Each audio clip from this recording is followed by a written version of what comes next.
Hey, what's up, everybody? Welcome to Dumb Words, the thoughts and advice you didn't ask for from someone who's not qualified to give it. I'm your host, Tyler Edwards. I'm the author of the Outlands trilogy and Shadows of the Dark Realm. This is the first installment of our series. Really excited to share all the stupid things that happen in my brain with you so that you can marvel at how dumb a human being can be. So welcome to that. I hope you brought some popcorn. We're going to have a really weird time.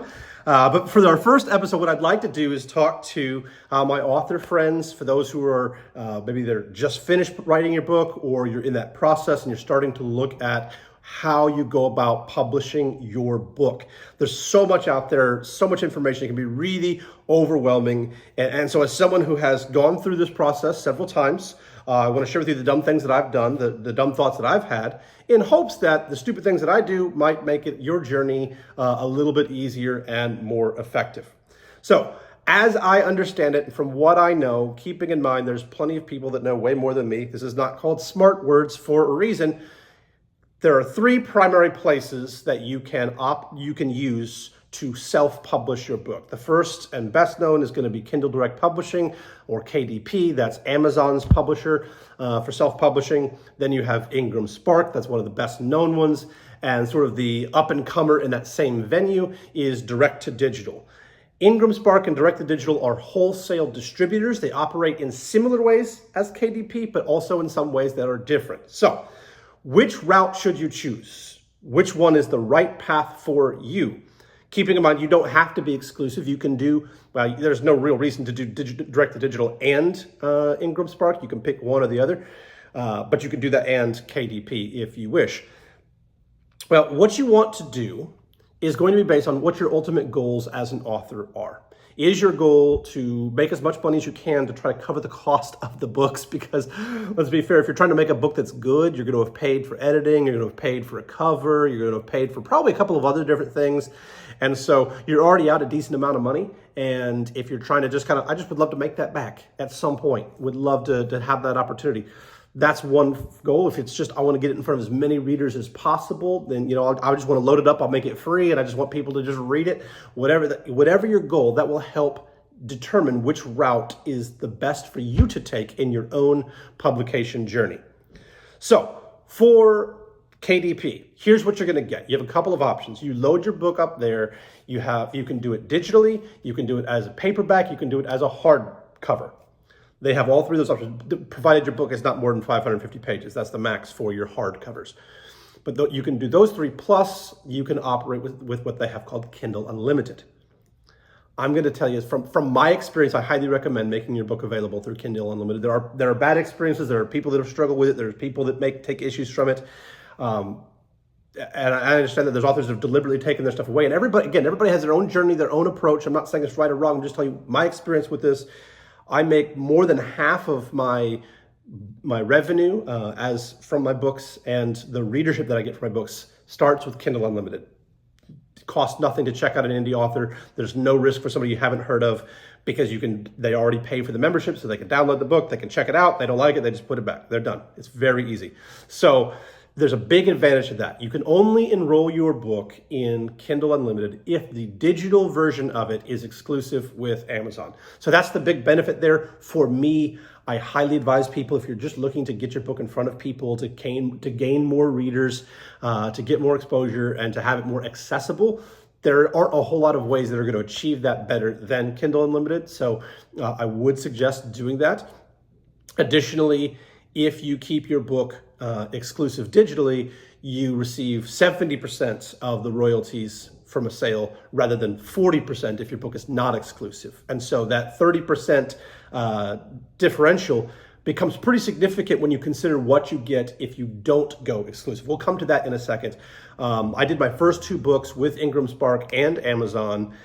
Ended up deciding not to do that for book 3 of the trilogy or for Shadows of the Dark Realm, my most recent one, because of because after doing it for a couple of years and seeing the numbers, it just didn't add up for me. That doesn't mean, again, that it's for everybody, but this is, again, going to come back to, what is your dream? What are you trying to achieve? Do you want to be in all the bookstores and the libraries and all that kind of stuff, and you see your books up on shelves and stuff. We'll come back to that in a second. But if that's your goal, then you're not going to get that from KDP, because they're not going to put your book in Barnes & Noble. They're not going to put it in Books A Million, or even be able to get into libraries, because it's a direct print-on-demand book. And most libraries aren't paying full price for books that they have. However, there's a solution to that. So what we have is your KDP. You can get your book in there with Kindle Unlimited. If you keep it exclusive, you get a higher royalty rate. The same is true with their print books. Now, even if you want to get your book into Ingram Spark or direct to digital, and you want to have it be something that you can pump into Barnes & Noble and things like that, you can still keep the digital rights exclusive with Amazon and maintain access to Kindle Unlimited. And that can be beneficial if you choose to go that way. There aren't a whole lot of good reasons I can think of to not just keep your book exclusive digitally on Amazon. Sure, they exist, but I don't know them. Again, dumb. So here we go. With Amazon, then, what you have are your print books, paperback and hardcover, which you can set at different prices, charge different amounts for, and stuff like that. But they're going to take the cost of the book. So let's say and that's based on the page length. So if your book is 300 pages and it costs $6 to print, and you sell it for $10, they're going to take the $6 that they have out. So now you're talking about $4, right? Because the print cost is $6 minus what you're selling it for, $10. Which it's hard to find people selling books for $10. Anyhow, so you got $4. Then what they're going to do is, from that $4, you're going to get 70%, and they're going to take 30% if you're exclusive with them. So, and that's going to be that, and that will determine how much you make. They have a couple other taxes and fees that come in there, but that's basically your baseline for how much you're going to make per sale if you're with Amazon. That 30% makes a big difference per sale. If you're not moving high volumes, you feel it really fast. So now, if your dream is to be in Barnes & Noble and libraries, that you ain't gonna be able to do that if you're just with Amazon. That's the downside to them. The perk is you're gonna make more per sale, and there's large readership pools of lots of subscribers to Kindle Unlimited. There's a lot of readers that you can get because you're in those two camps. But you are not going to be in the physical bookstores. You're not gonna walk in and see it on a shelf at Walmart or Target or at your local library. You can't do that if you're just with Amazon. Here's my question for you. Because if that's your goal, you just want to see it in those places, then yeah, absolutely you should use Ingram Spark or direct to digital or something to that effect. But how do you think it's going to get there? Let's say, because this is what I did, right? I put it in Ingram Spark for the first 2 books. And it's like, oh, cool, now libraries can get it. Libraries have lots of books, and there are lots of indie authors. Nobody's going to carry you just because they can now order it at wholesale, which is the only way they will for libraries, Target, Walmart, but all those groups that have books, they're only doing it because they can order it wholesale. Doesn't mean they're going to. Doesn't mean it's not like they have people that are on their staff. They're just siphoning through, how do we find a good indie author that we can buy 40 copies of their book and stick them on our shelves and see if they sell? They're not doing that. It's not going to be like if your dream is like, I want to walk into Barnes & Noble because I uploaded my book in Ingram Spark, and I want to walk into a Barnes & Noble and just see a big old display with my name on it and covers of my copies of my books, and I can just be like, wow, that's amazing. To quote Aerosmith, dream on. Yeah, getting it uploaded in Ingram Spark is not going to achieve that. What it does allow you to do is walk in. You can go talk to a manager at Barnes & Noble and say, hey, could I do a local author book signing here? And they can order the books, and they might be willing to do that with you for a special thing, but that's going to be that's physically at the stores that you go into. So here's the thing to keep in mind. 1, the Ingram Spark and Direct to Digital, when they do their their hard copies, their actual physical books, they're wholesalers. So they're selling it to the distributors, the bookstores, the Target, Walmart, Barnes & Noble. You're going to make about 12 to 20 cents per copy. So nothing, absolutely nothing per sale. And if they return it, well, you got to pay that back. So super fun. But you're making nothing per sale. Your only opportunity there is high volume. You're going to pay formatting fees for either one of those sites just to get your book loaded up into their system.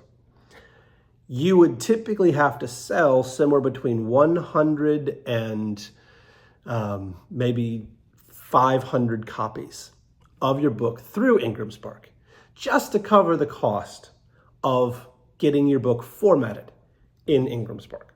That's just to give you an idea of just it's expensive. It's not expensive. It's like $50 or something to load it up. But when you're talking about 20 cents per sale, it takes a lot of sales to get there. And libraries aren't going to call and order it. What you would have to do for that to be financially beneficial, or even just beneficial to get your book out there. Like, okay, cool, it exists now. They can order it, but they're not going to unless somebody gives them a reason to order it. So what you would have to do is network a group of people to go to different libraries, different bookstores, different places, and ask them to carry copies of your book, in which case they might order a copy or two.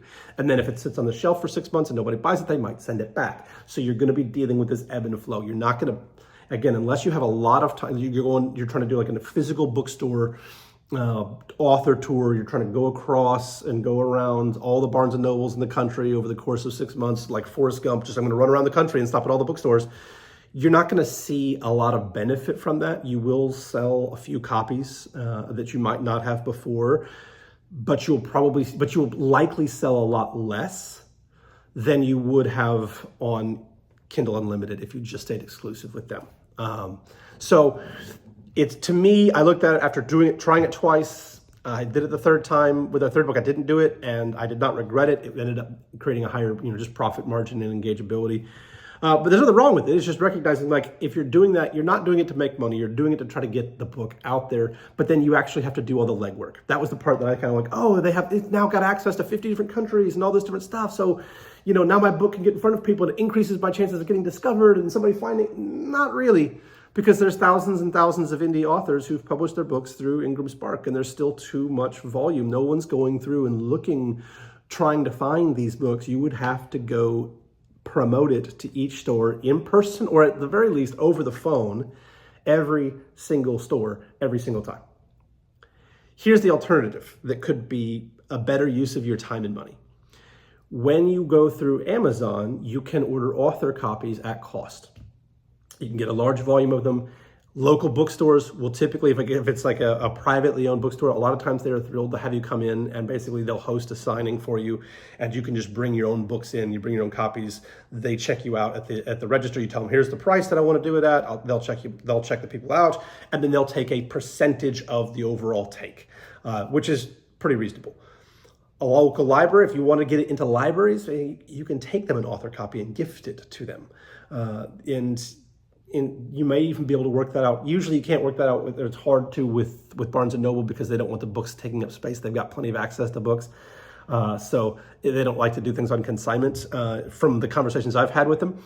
So you might not get that. But again, you're not going to get that without a publisher marketing and pushing your book anyhow. So getting it there, you might be able to do a book signing in Barnes & Noble if you pay for all the costs yourself and you put it in Ingram Spark. It gives you that opportunity. But it's going to do that at the expense of, you can't sell your book the same way on Amazon. You're going to lose all that exclusivity there.